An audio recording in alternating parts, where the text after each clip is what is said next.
Turn it over to Karl Rove, Fox News contributor. Karl, if we could just look, I don't know if you can see the screen, but Omar had staff go to Kinko's and build a life-size photograph of herself as a child. Now, it takes a lot of ego to tell your staff, go to Kinko's and blow up a picture of myself and then place that picture next to yourself and talk about yourself for 30 minutes.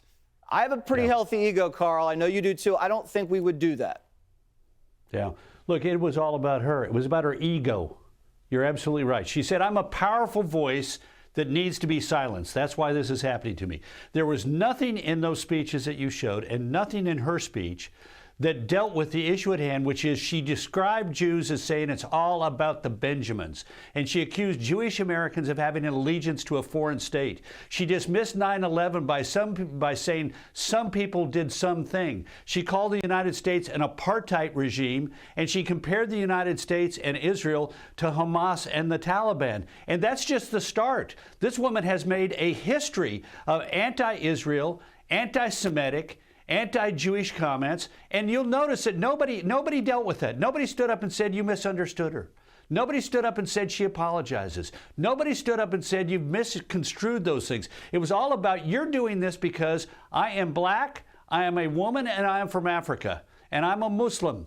And that is simply not true. This was a craven attempt to try and suggest that anybody who makes anti-Semitic comments, if they are black, a woman, and from Africa, has a right to do so and should not be held to account. The Democrats started this by kicking people off by two people whom I'm not a favorite of, but they kicked them off of all the committees. This one said she can serve on any committee other than Intel and this committee, but she's not going to serve on the Foreign Relations Committee if she is an anti-Semitic bigot, which is exactly what she is. You look pretty fired up about this, Karl. I don't usually see you this energized. Has this kind of struck a chord with you?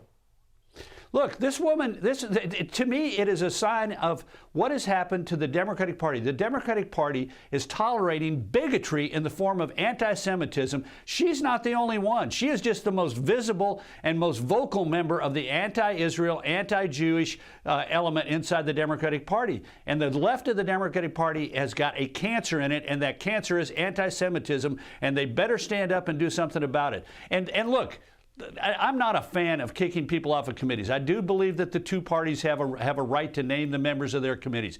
But this crosses the line. And not only that, but stop whining, Democrats. You did this to two people that shouldn't, I'm not a favorite of. But by God, you started this. And when it gets turned back on you for good cause, she's a bigot. And there's no ifs, ands, or buts about it. Yeah, we want to see some more tears when actual people die. Not when Omar loses a seat on a committee. That might make us feel a little bit like you're working for us instead of yourselves. Karl Rove, thank you so much. The architect. You bet. Bringing the heat. Hey, Sean Hannity here. Hey, click here to subscribe to Fox News YouTube page and catch our hottest interviews and most compelling analysis. You will not get it anywhere else.